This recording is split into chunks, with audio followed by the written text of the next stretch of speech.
Now we're ready for Ryan Upchurch versus and Blue Moon versus Patricia Burgess. Yes,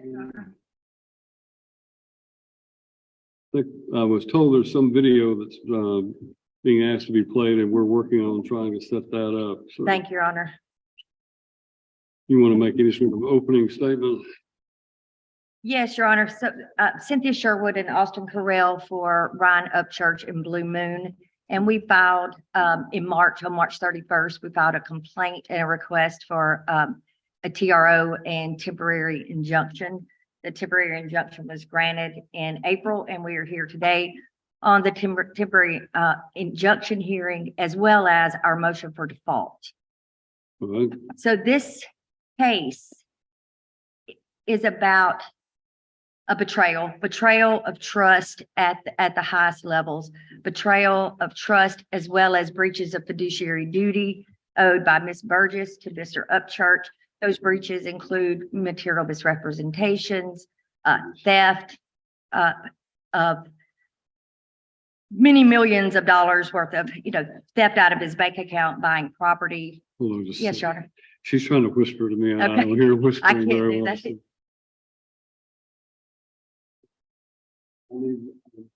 Our circuit court runs our big TV, and she's got to get over here where the court reporter is in order to make some. So just bear with us for a second. Yes, Your Honor. You said bear with you. Are you ready? Bear with us. We're going to come back to you in just a moment as soon as we can get this adjusted. So.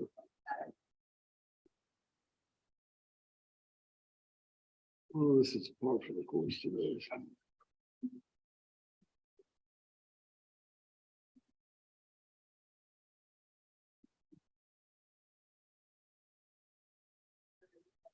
Yes, it is.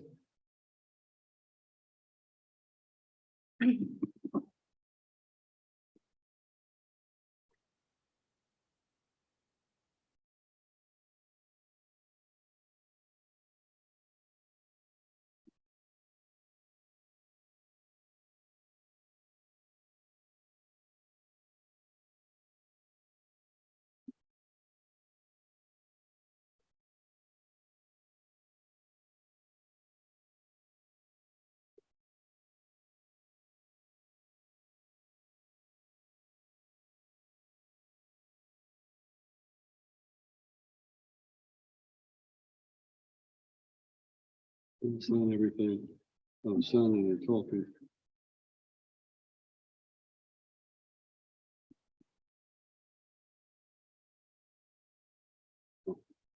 I'll say that's their problem.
Is that? It looks yeah. like it. Is that you? All right, and we are ready. Don't go too far. We'll call you if we need you. Let me double check that it's not showing the full screen. It's the background. Not showing my cursor. That's my background. I'm just gonna unplug it.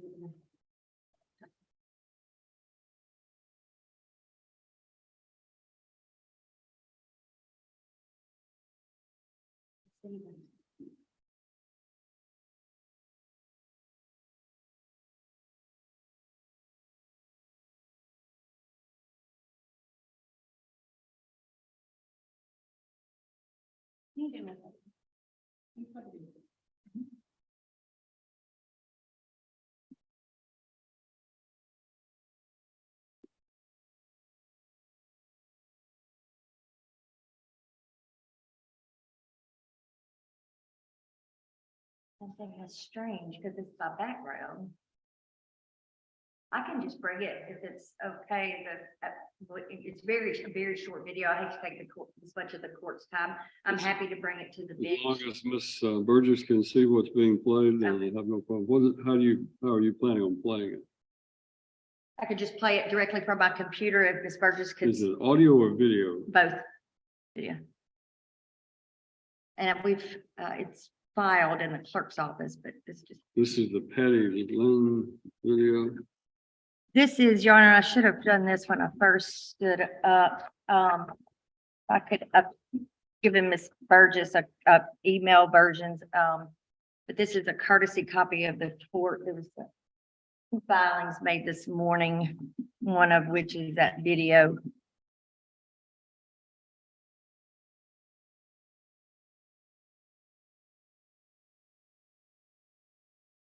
And then the second is a declaration with some deeds.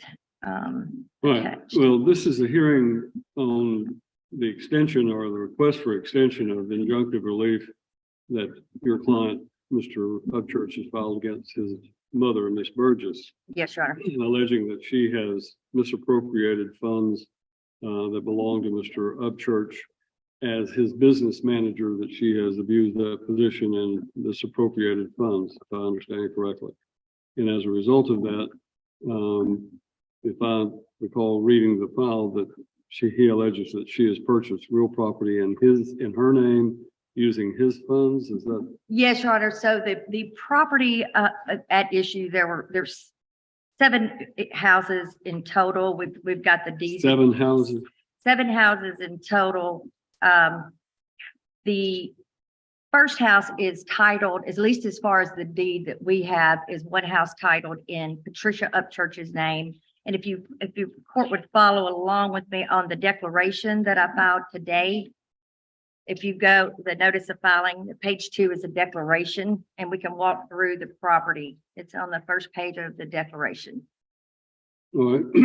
So the first piece of property is 1242 North Stroudsville Road. That property, as far as we can ascertain, the deed is in Austin Upchurch and Patricia Burgess's name. Patricia Burgess is Mr. Upchurch's mother and former business manager, and Austin is his brother.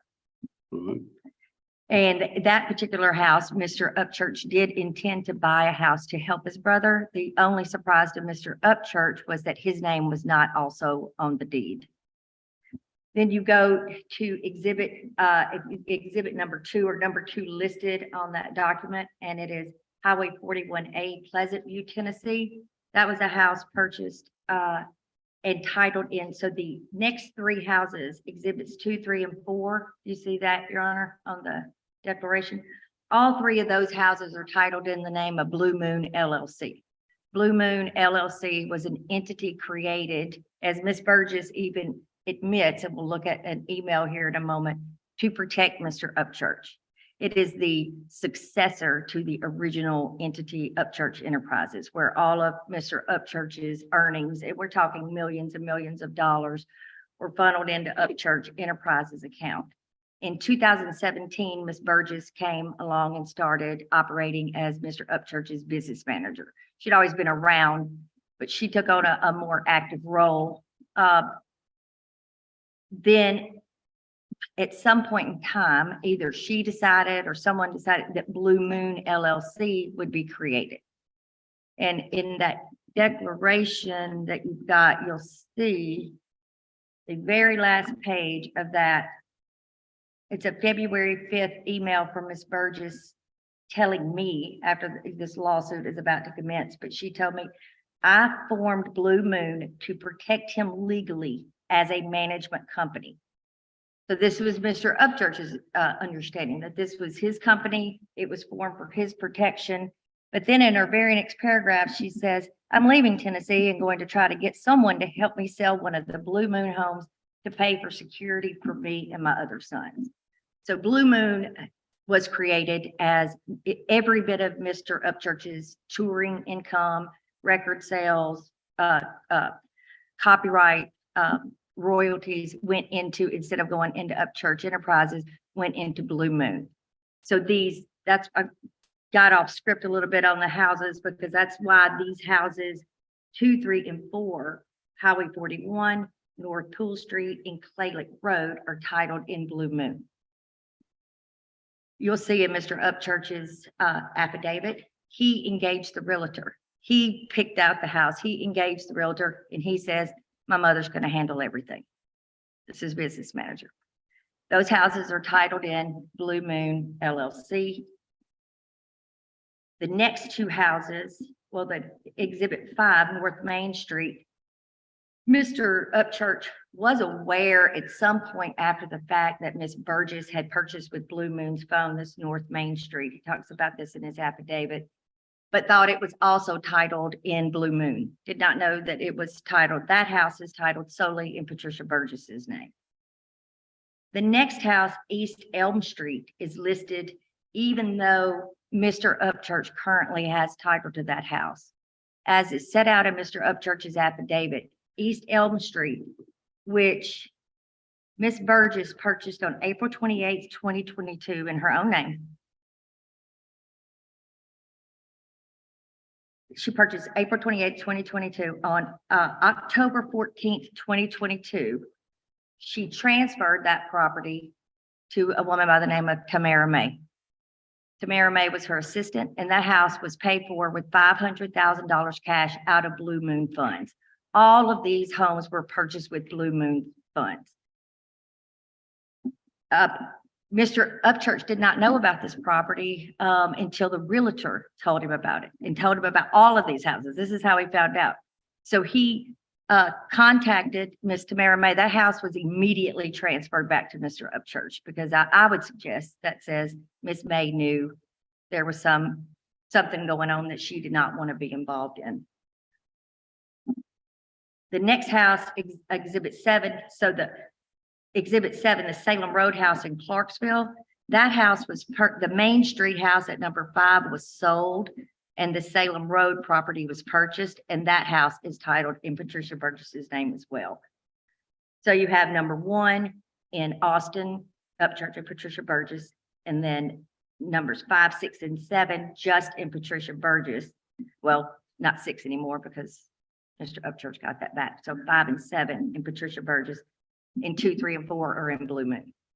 And this lawsuit seeks a declaratory judgment for the ownership of Blue Moon. Mr. Upchurch is putting all of his funds into this account, thinks, as he says in his affidavit, that Ms. Burgess is paying all the fees and expenses, everything that he needs to be responsible for, including the payments on these homes. And then thinks at the end of the period, she's telling him what he's got left, and she's writing him a check supposedly for whatever he's got left out of the Blue Moon funds.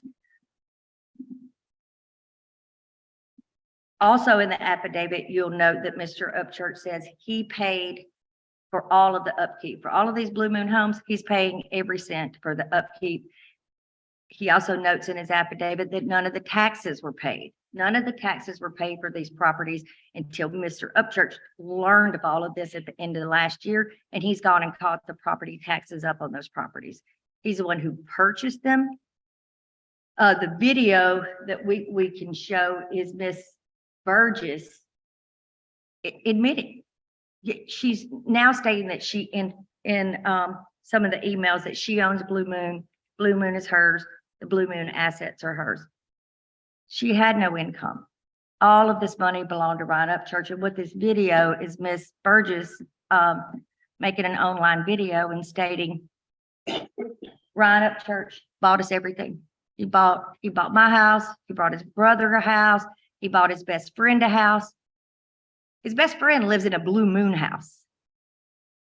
Mr. Upchurch may have bought homes for people to live in, but he most certainly was not buying $500,000 homes. He did not, with the Blue Moon, he knew about those and he thought those were his. He thought Blue Moon was his.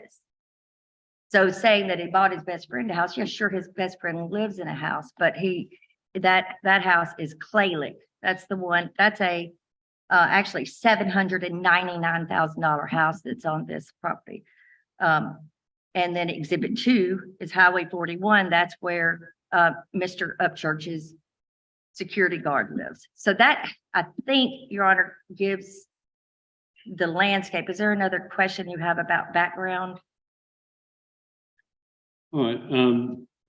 Obviously, this is a hearing for the extension of the temporary restraining order that was issued. And do you want to put on any proof? We want to, Your Honor, rest on the affidavits, and I want to just, if I can, we can just walk through the affidavits. But we have the affidavits. We can go ahead and take. Well, let me just walk through the outline. But the affidavits, they are lengthy. That's the affidavit of Ryan Upchurch and the affidavit of Brandon Luce, and they walk through in painstaking detail how this fraud was carried out. Before we do that, let me address Ms. Burgess and find out where we are. You also have a motion for default judgment. Yes, Your Honor. Should we be heard on that first? Seems like that might be the appropriate thing to do, but. Yes, Your Honor. So we filed a motion for default judgment. The complaint was filed on April 17th, 2023. Ms. Burgess was served with a copy that was on served with the complaint on, as the attachment says, on April 17th. Ms. Burgess has yet to file any answer with the clerk's office. On Monday, 2 days before this hearing, one business day before this hearing, she sent an email to my office with responses, numbered responses. That answer has not been filed. That's not done pursuant to the rules. And I would say that's not enough to save Ms. Burgess from a default. Because I don't have a copy of this case, Your Honor, simply because I didn't realize she was going to even be filing an answer, because she did file an answer, but that email we got on Monday. There's a case. For the record, the court file does not contain any such answer. You don't see it in here. We double checked too, and there was nothing filed with the court. And the case Conserve Equipment Leasing LLC versus Schubert Enters LLC. That's a Tennessee Court of Appeals case. The citation is 2023 10 at Lexus 39. It was filed February 3rd, 2023. And in that case, you had a defendant who had failed to answer until about 3 hours after the default judgment hearing. So after the default judgment was granted, he filed an answer 3 hours later. The trial court refused to set it aside. The Conserve court reversed that or overturned that simply because the trial court didn't make findings of record. But what the Conserve court says, I think, is very instructive. It walks through what you have to do in face of a motion for a default judgment. And it talks at length about this case, Pash Industries LLC versus Wallace Hardware Company, Inc. And that's a 2003 10 at Lexus 802.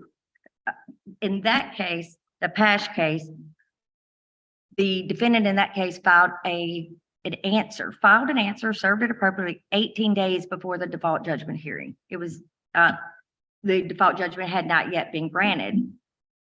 But the trial court entered the default anyway, said that the belated filing of an answer is not an adequate response to a motion for default. And here we don't even have that.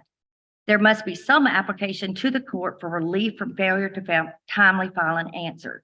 The language of Rule 5501 makes it clear that a judge, in the exercise of sound discretion, may enter a default judgment against a party who has failed to plead or otherwise defend in accordance with these rules, as long as proper notice of the hearing is given, and under the rules, an extension of time with which to file an already overdue response is available in discretion of the trial court for good cause shown and upon a showing of excusable neglect.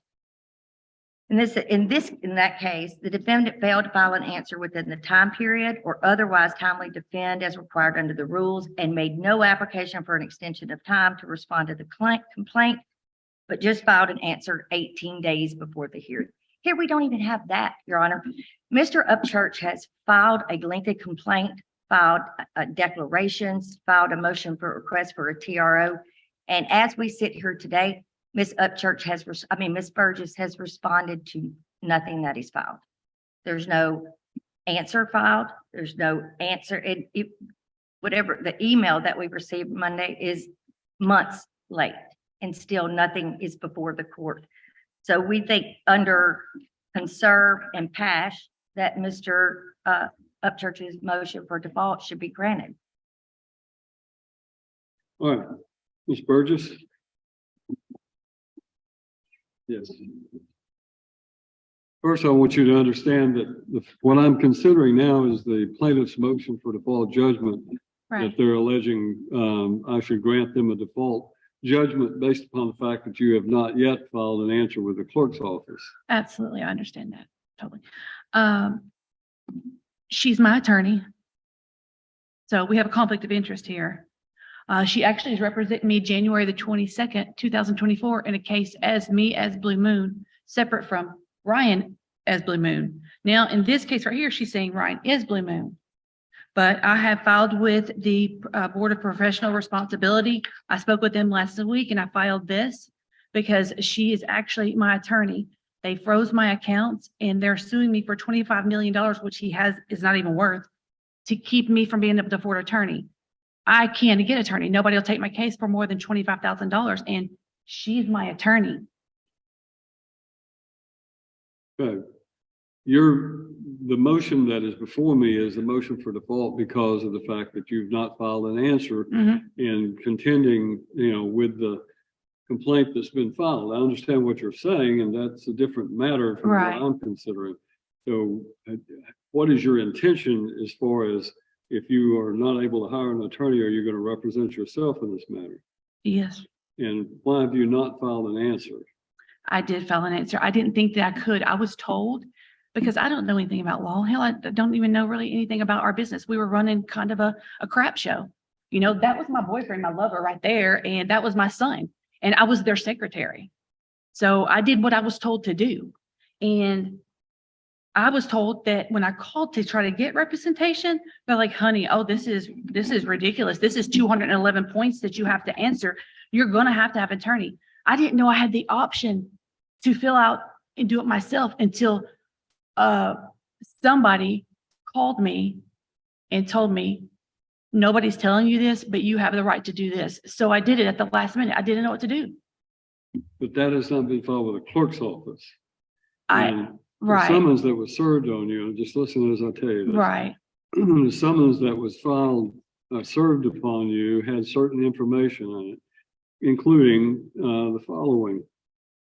You are hereby summoned to defend a civil action against you in the Chancery Court for Cheatham County, Tennessee. Your defense must be made within 30 days from the date of the summons is served upon you.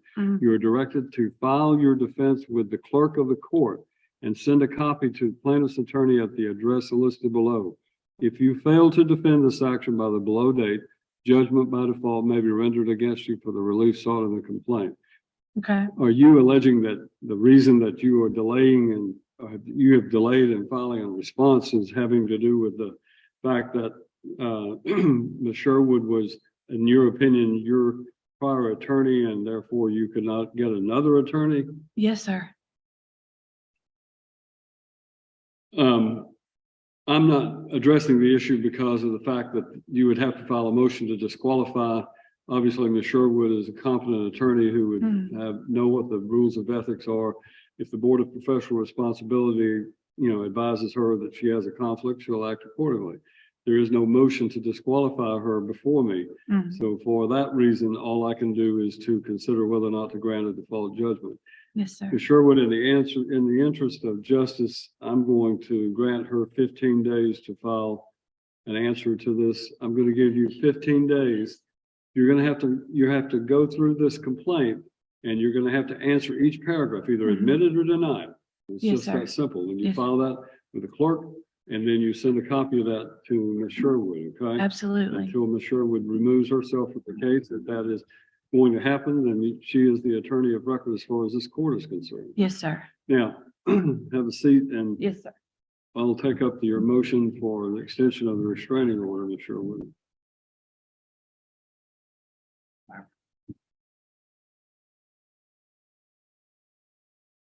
We've already gone over most of the background, but what Ms. Burgess has done is basically perpetrate a fraud on Mr. Upchurch over the past several years. We don't really know at this point how far back it goes, but we do have express examples of it with respect to the property, the real property that we talked about. Blue Moon was created to protect Mr. Upchurch and the profits of his creative endeavors. We've already seen the email where that is part of the evidence that we wanted to submit, that she states and admits that it was created to protect Mr. Upchurch. But yet she's selling the properties. Ms. Burgess has said through the email that you just saw where she's going to sell the Blue Moon property. She also said, if you look at in our memorandum in support of our temporary restraining order, there's an affidavit of Brandon Luce, and it should be the last few pages on that. And there's a March 21st, it's Exhibit 1 to the declaration of Brandon Luce. It's the last two pages of the, Exhibit 1 to the declaration of Brandon Lewis. yes, Your Honor. All right, I have it. And it states, I need Rob to move out of the house he is living in. It is the property of Blue Moon. He cannot live there for free. I'm liquidating my company totally. So what, and then if you go to the Exhibit 2 of the declaration of Brandon Luce, she's talking about Rob is living in her house, and that she's going to be listing the property. That is that property that was number 2, Exhibit 2 on the declaration of Cynthia Sherwood. So she's talking about Rob Otera. He's living in a Blue Moon house. So this is highlighted, Your Honor, to show that there's this dispute as to ownership. Mr. Upchurch is sworn in his affidavit. He's spending millions of dollars on property, thinking that it belongs to him, thinking that the company belongs to him. Yet Ms. Upchurch has Ms. Burgess has made it clear that she is the one who owns Blue Moon. She's going to liquidate Blue Moon. So that is,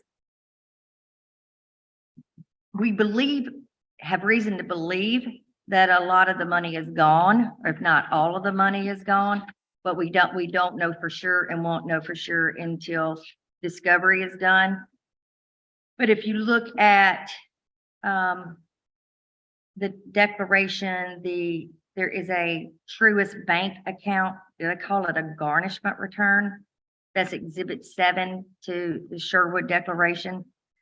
And it talks about the checking accounts there, and there's essentially no money in any of these checking accounts, $4,200, $100, and negative $1,900. So we don't know where the money is, but we know that there is property out there that this court can protect until we can have a trial on the merits.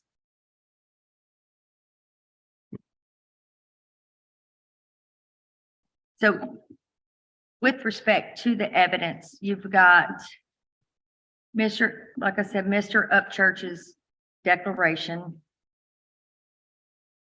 And if you just walk through it, Your Honor, he tells a very, sad, tragic tale. I mean, I guess it's not entirely unusual. It looks a little bit like reading, I don't know if you've ever watched those behind the scenes music specials. That's really where it is, where a manager has come along and taken advantage, and oftentimes it is the parent. But if you go, in paragraph 7, he talks about Miss Burgess becoming his business manager. And at that time, the money was run through Upchurch Enterprises. She was responsible for incorporating Upchurch Enterprises. And then he talks about the early years with Upchurch Enterprises and all of his money going into that. But then if you go over to page 4 in paragraph 31, he says that's where on December 9, 2019, in her role as business manager, Miss Burgess incorporated BlueMoon LLC. Now, while you won't see Miss Burgess listed anywhere specifically, because in the email she denied being his business manager, if you look at Exhibit 1 to Mr. Upchurch's declaration, you have the filings with the Secretary of State, and these aren't numbered, and I apologize, Your Honor, but the document filed on February 15th, 2022, it notes that Patricia Burgess is Ryan Upchurch's business manager. That was filed with the state of Tennessee.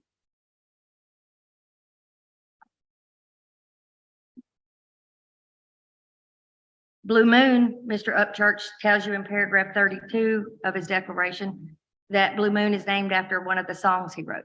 It was to be his corporate entity through which he booked his shows, and that would be the holding company for his touring and merchandise income.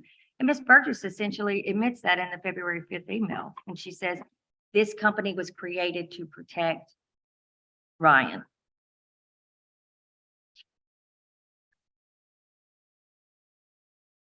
Page 5, Mr. Upchurch says BlueMoon always has been a singer member LLC intended to be owned by him. But as we can see in the emails, Ms. Burgess is now claiming to be the owner, not just of BlueMoon, but all of the millions of dollars worth of properties that were purchased with Mr. Upchurch's money. Mr. Upchurch tells you in paragraph 40, thereafter, all of my earnings from touring and merchandise and sales were made payable to BlueMoon and deposited into BlueMoon's bank account. My income was the sole source of funds deposited into the BlueMoon account.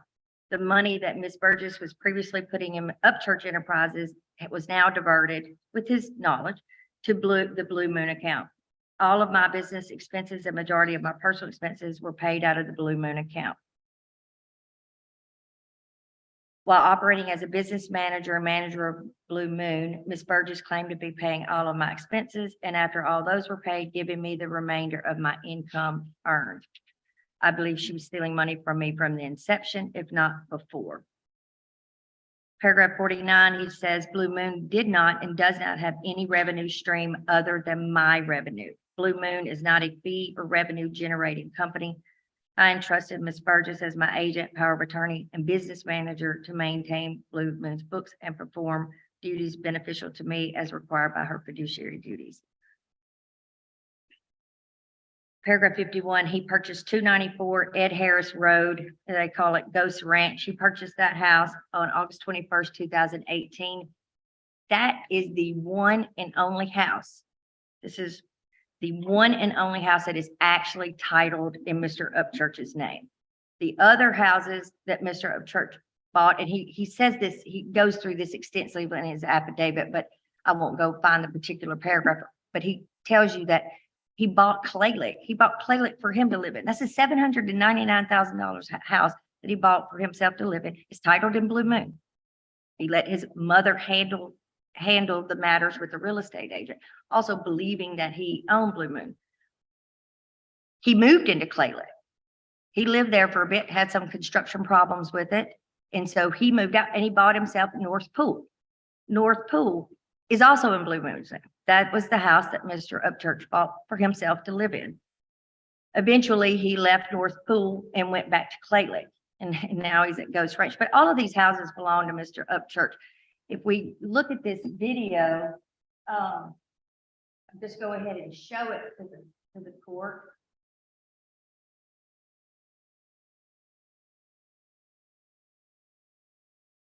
I think. Oh, like we said, we never worked that way.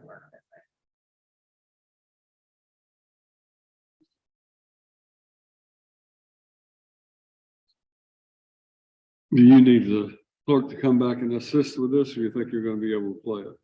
I think, didn't we say we just bring it up there? It never worked. Right. So, Are you wanting to play it on that laptop? yes, Your Honor. How long is it? Very short, a minute, maybe. Play it for Miss Burgess to make sure she's seen it. Yeah. All right, then set it on the podium. Then.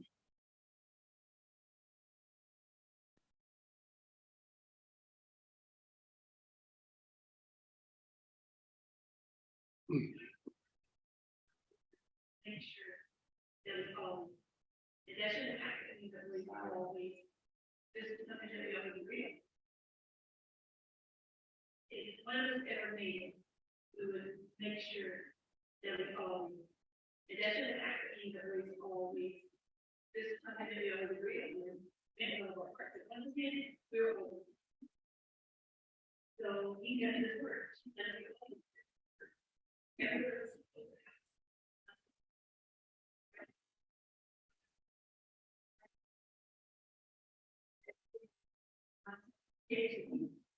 He is just a very thoroughly good engineer, and that's the people kind of all of them because we're all super giving and it's good right into the best good. He's one of the person very good scholars. This was right for them. So that is that give credit where credit is due, and that credit is due is not done right. Give that time for our agricultural entrepreneurs, but What that says is that he is purchasing homes. The only home titled in Miss Burgess's name is, she said, Ryan bought me my house, not 1, 2, 3, 4, 5 houses. And that's going to be a question for the court, whether Main Street, which was titled in Miss Burgess's name, was in fact voluntarily, but whether Mr. Upchurch knew that that was purchased in Ms. Burgess's name. And what he would testify is that and what he has testified to in his declaration is that he did not. The house for the best friend, as I told you, is a Blue Moon house. Blue Moon, North Pool, and Pleasant View are all Blue Moon houses. So you're asking for, based upon this, the filings that you have, as well as the what you just played for me, but with the declaration of Mr. Upchurch and the other individual, you're asking to extend this order of protection pending a final hearing. Is that correct? yes, Your Honor. And in that, you're asking to restrain her from directly or indirectly exercising any power of attorney concerning Ryan Upchurch, from using, spending, transferring, dissipating, investing, donating, or otherwise moving any money from or derived from or belonging to Mr. Upchurch or Blue Moon, or funds originating from income, royalties, or revenue resulting from Mr. Upchurch's endeavors, listing, selling, transferring, or otherwise disposing of any property held in the name of Blue Moon LLC or Patricia Burgess, and or purchased with funds from Blue Moon or Ryan Upchurch, including but not limited to 1242. You list all of these houses. In addition, you're asking that she be enjoined from contacting the tenants or inhabitants of any of those properties and not transferring any of those properties' title until further orders of this court. You're asking she be restrained from selling, transferring, or otherwise disposing of real or personal property purchased with money from or derived from Mr. Upchurch and or Blue Moon, or acting in any capacity of Blue Moon, or conducting any financial business or other legal transactions. goes on and lists a bunch of more that I'm not going to go into, but essentially you're asking that she be prohibited, according to that restraining order, from taking any action to dispose of any of this real or personal property acquired through Blue Moon, as well as from doing any sort of action that would essentially affect the operation of Mr. Upchurch's business. Is that correct? Correct. And to, it all boils down to not dissipating any of his assets, because part of that is correct, Your Honor. Part of what we have in there is about her not accessing any of his royalty accounts. We didn't get a chance to file this with the court. We may be filing a contempt, but we've got where she accessed his royalty account in June multiple times to the tune of $60,000. It's a couple. So in the month of June, after this was filed in March, she nonetheless exercised. That is what the document that we got, that shows that she accessed, it went to an email address. It looks like a payment of, what is it called? PayPal account. Oh, I'll put it up here. I already moved it. Yes, Your Honor. Let me pull this.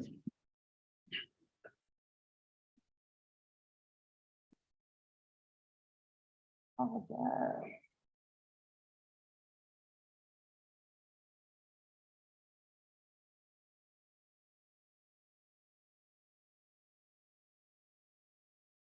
Cool. Give me 1 moment.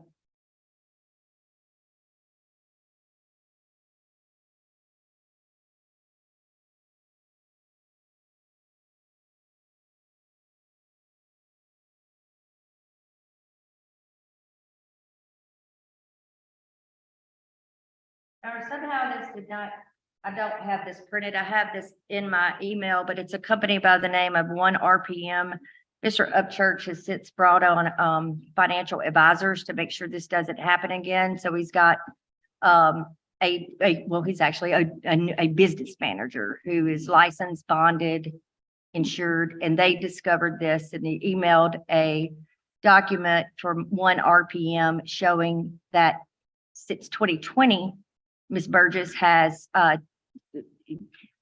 money to the tune of $690,000 was paid to a PayPal account associated with Ms. Burgess, and $60,000 of that has been since the TRO was entered in this case.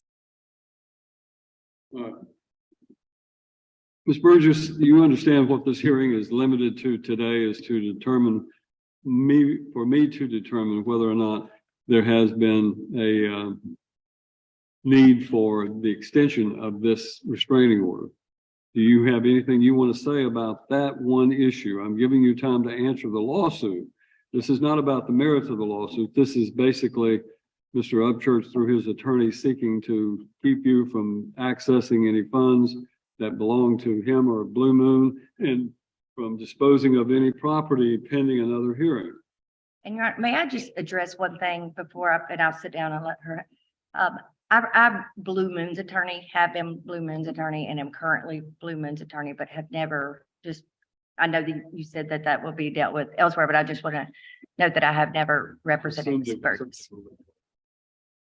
Ms. Burgess, if you'll come to the podium, I need you to tell me if there is a reason why I should not extend this order of protection, this order of restraining order.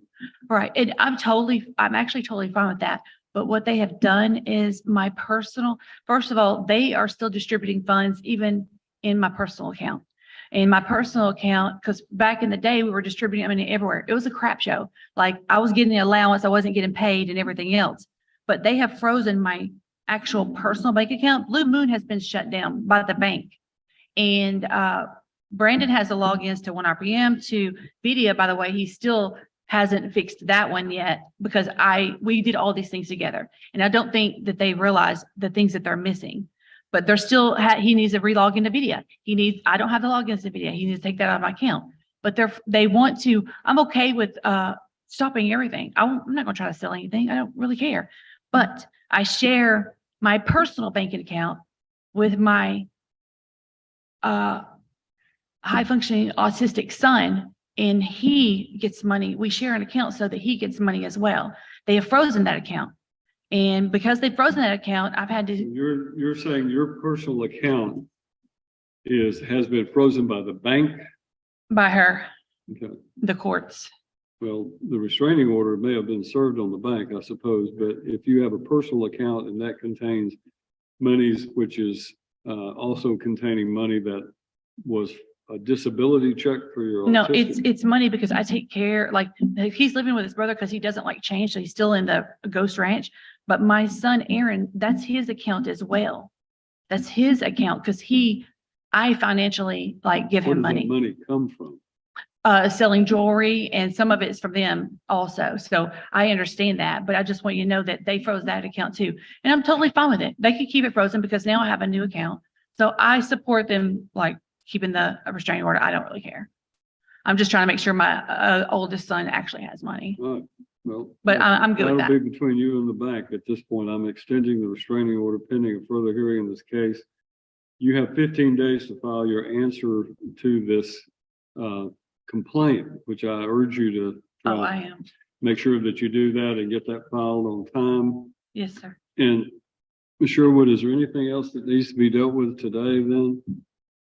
I don't think so, Your Honor, other than just a point of clarification. Are you converting the temporary restraining order into a temporary injunction? Yes. Is that Well, I am converting a temporary restraining order into a permanent restraining order pending, at least permanent pending the final hearing in this Okay. case. Thank you. Nothing further. And we will have Ms. Sherwood draw an order, make sure that you have her mailing address. Go ahead. You need to confer with your client. I apologize. That's right. I think he wanted me to clarify. Mark that as, yeah, I that think needs to be he's marked as an already- exhibit, yeah. Yes. Just wanted to clarify for the record that his brother Aaron, he is not autistic, and also that Aaron currently lives with him. But I know the court's already ruled, so. Thank you, Your Honor. All right. That being the case, then that concludes our business for today, and we are adjourned. So. Thank you, Your Honor. All rise. Clerk Court is now in recess.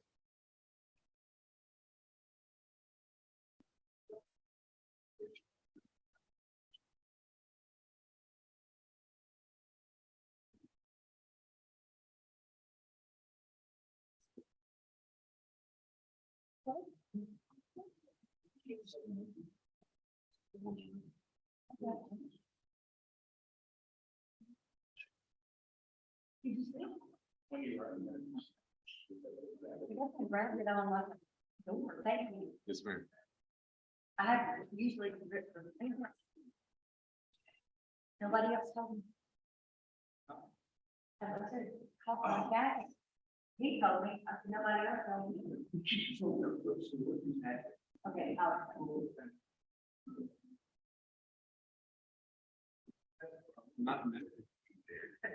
He's not there. I worked in a prison for 20 years, so. Oh, okay. yes, I worked at a prison for 5 years. Parchment, Mississippi, Oh. just in the, it's our, Never been in- I think the guy at, Austin brought that. I was wondering whose bag that was. That was- No, the one that he picked up. Appreciate it.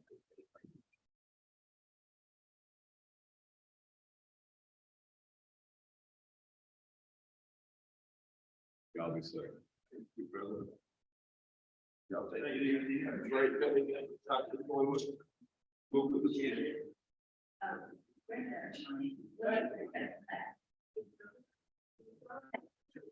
All right.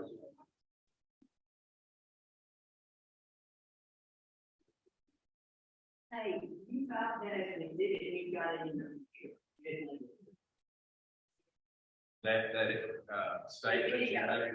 You signed that as an exhibit, but you put it on the signature. I like it, yeah, you got it.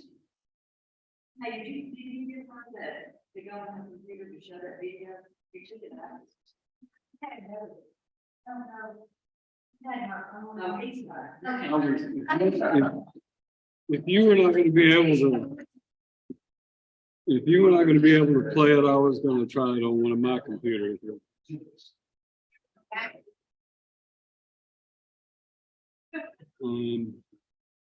Yeah.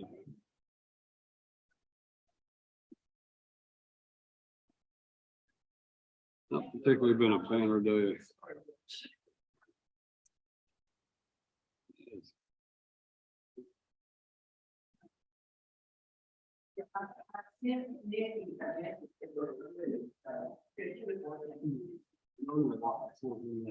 Yes, sir.